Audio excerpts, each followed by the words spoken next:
सही है ना। और प्यास लगेगा तो पानी तो जरूरी है, बहुत जरूरी है, वरना कहीं कैसे मन लगेगा पढ़ाई में फिर। वरना जीव जंतु जो है भटकते रहते हैं पानी लगेगा तो हम आज मैं ना सोच रही थी कि आप लोग को एक बहुत अच्छी सी कहानी सुनाऊं। कहानी जो है वो ये है कि सभी कुछ जरूरी है, कोई भी गैर जरूरी नहीं है। कहानी शुरू होती है सुंदरवन नामक एक जंगल है। वहाँ पशु पक्षियों सुंदरवन में सब पेड़ पौधे सब बहुत खुशी खुशी रहते हैं। लेकिन चूंकि जंगल है तो पेड़ पौधे ज़्यादा होंगे, कुछ बेल होंगी, कुछ जमीन पे होंगे, कुछ ऐसे वैसे करके रास्ता रोके हुए थे। तो सारे जंगली जानवरों ने सोचा कि भगवान जी से हम लोग प्रेयर करते हैं, प्रार्थना करते हैं कि भगवान जी एक आप ऐसा करें कि सारे के सारे जंगल साफ हो जाए ताकि हम लोग बिल्कुल बड़ा सा ग्राउंड मिलेगा और हम लोग खेल सकेंगे। तो भगवान जी को वो लोग प्रार्थना करके बुलाते हैं। भगवान जी से कहते हैं भगवान जी सारा का सारा जंगल ये पेड़ पौधे साफ कर दीजिए ताकि हम लोग खेल सकें। तो भगवान जी पशु पक्षियों कहते हैं तथास्तु, सारा का सारा पेड़ पौधा साफ। अब क्या होता है, वो लोग एक दिन तो खूब दौड़ दौड़ के खेलते हैं, फिर इसके बाद उन्हें खाने की जरूरत रहती है। तो जो वेजिटेरियन जो शाकाहारी जानवर होते हैं वो बेचारे उनको खाने को नहीं मिल रहा होता है। तब तक कुछ मनुष्य आके उनका आराम से शिकार भी कर सकते थे क्योंकि पेड़ पौधे के पीछे वो छुप भी नहीं पा रहे थे। तो बहुत परेशान होते, भूखे मरने लगते हैं। और जो बड़े जो मांसाहारी जानवर थे वो उनका शिकार करना शुरू कर देते हैं। तो फिर वो भगवान जी से प्रार्थना करते हैं, भगवान जी अब की बार जो है पेड़ प्रार्थना करके बुला लेते हैं। फिर सारे पेड़ पौधे और पशु पक्षी रहने लगते हैं। अब की बार पेड़ पौधों ने प्रार्थना की भगवान से, भगवान जी आप ऐसा करिए, बहुत हमको ये जानवर बहुत परेशान करते हैं, तो आप सारे के सारे जानवरों को गायब कर दीजिए। भगवान जी फिर बोलते हैं तथास्तु, सारे के सारे जानवर गायब हो जाते हैं। पेड़ पौधे बहुत अच्छे से रहते हैं। लेकिन फिर क्या होता है कि फिर सारे मनुष्य आके पेड़ पौधे काटना शुरू कर देते हैं। फिर पेड़ पौधे कहते हैं इस तरह तो हमारा अस्तित्व ही समाप्त हो जाएगा।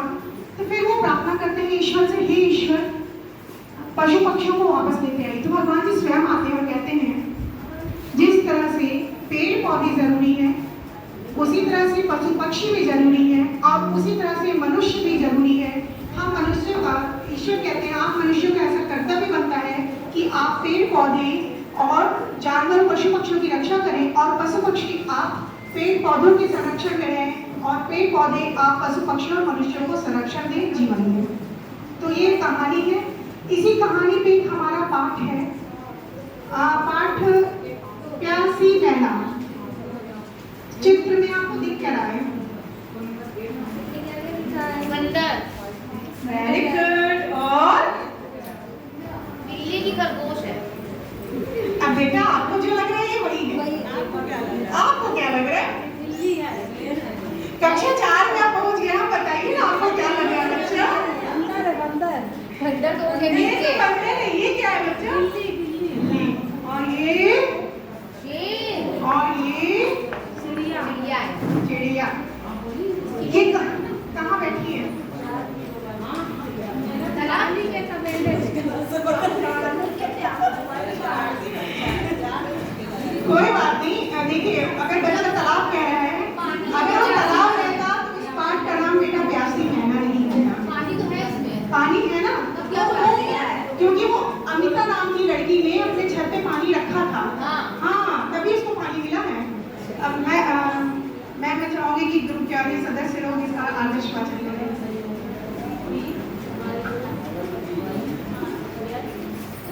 सभी बच्चे अपनी किताब खोलेंगे और पाठ 2 प्यासी मैना हम उसका आदर्श वाचन करेंगे। एक थी मैना, वह नीम के खोखल में रहती थी। नीम का पेड़ बगीचे में था। बगीचे में एक नल लगा था। मैना रोज बगीचे में दाना चुगती और नल के पास पानी पीती थी। एक दिन बड़ी गर्मी थी। मैना को जोर की प्यास लगी। मैना उड़कर नल के पास गई और चोंच आगे बढ़ाई, लेकिन नल के पास तो सूखा पड़ा था। निराश होकर मैना वहां से उड़ी और आम के पेड़ पर जाकर बैठ गई। वहां उसे एक तोता मिला। मैना ने पूछा, भाई मुझे बड़ी जोर की प्यास लगी है, पानी कहाँ मिलेगा? तोता बोला, पास ही जामुन के पेड़ के नीचे घड़ा रखा है, चलो वहीं चलकर पानी पीते हैं। मैना और तोता उड़कर जामुन के पेड़ पर पहुंचे। पेड़ के नीचे घड़ा तो था, लेकिन वह भी खाली था।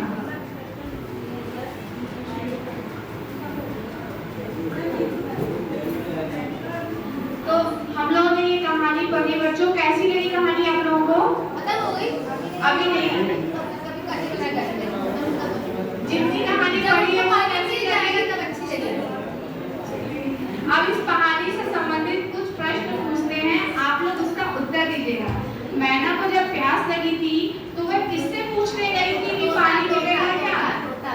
Very good.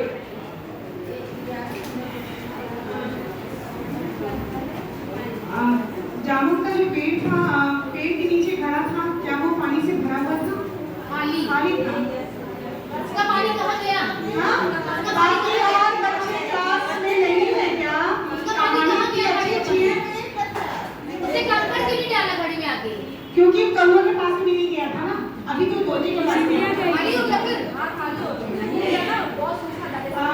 अच्छा बच्चों, मैं एक चूंकि कहानी को रोचक ढंग से सुनाना और कहानी के आधार पर चर्चा करना कि इसका लर्निंग आउटकम है, तो हमें इसमें सिर्फ कहानी ही सुननी है। तो हम चाहेंगे कोई बच्चा अपनी स्थानीय भाषा में अगर हमें कहानी सुनाएगा तो और अच्छा लगेगा। कोई आप किस नहीं, अभी तो हम सुना देंगे कि और लगन प्रेजेंटेशन है, इसके बाद सुनाइएगा। इसमें ना शेर बना हुआ है, बना है ना? हम शेर की कहानी सुनाएंगे। एक शेर था, जंगल में था।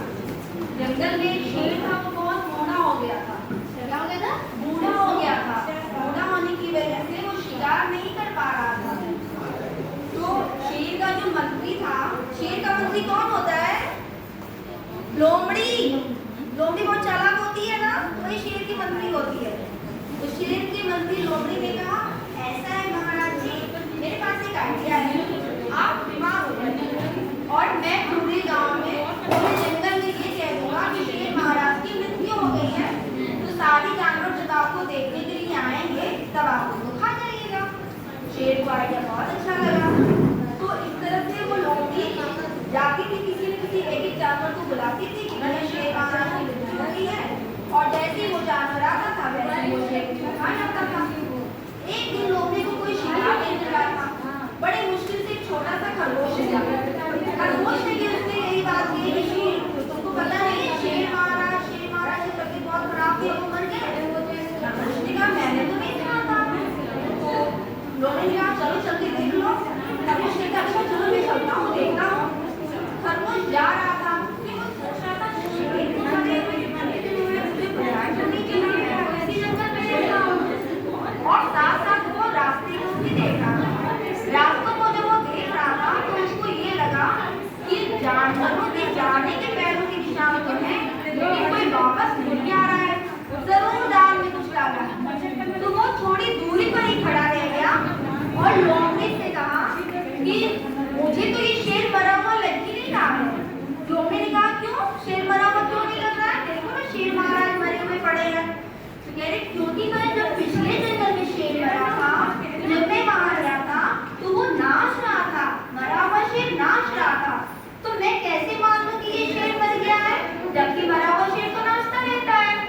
इतना सुनना था कि शेर ने नाचना शुरू कर दिया। जब शेर ने नाचना शुरू कर दिया तो खरगोश वहां से भाग गया और खरगोश ने कहा, कहीं कोई मरा हुआ भी नाचता है, मुझे पता था कि तुम जिंदा हो। और ये कहते हुए भाग गया और नतीजा ये हुआ कि शेर गुस्से में था, उसने लोमड़ी पे अटैक किया। लोमड़ी भी भाग गई और वो जो शेर था वो पत्थर से टकरा के मर गया। तो इस सूझबूझ से खरगोश की अपनी जान बचाई।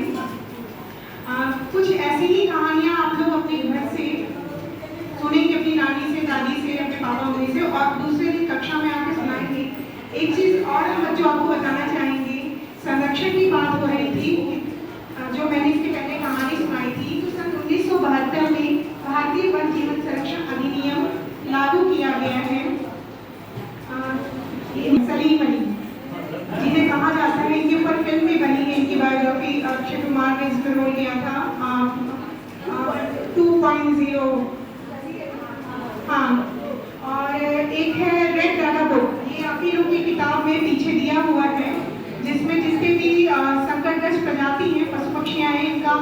प्रकार के, जैसे गौरैया है, गौरैया इसमें हम लोग संरक्षण और आपको दिखने भी लगे हैं सभी बच्चे।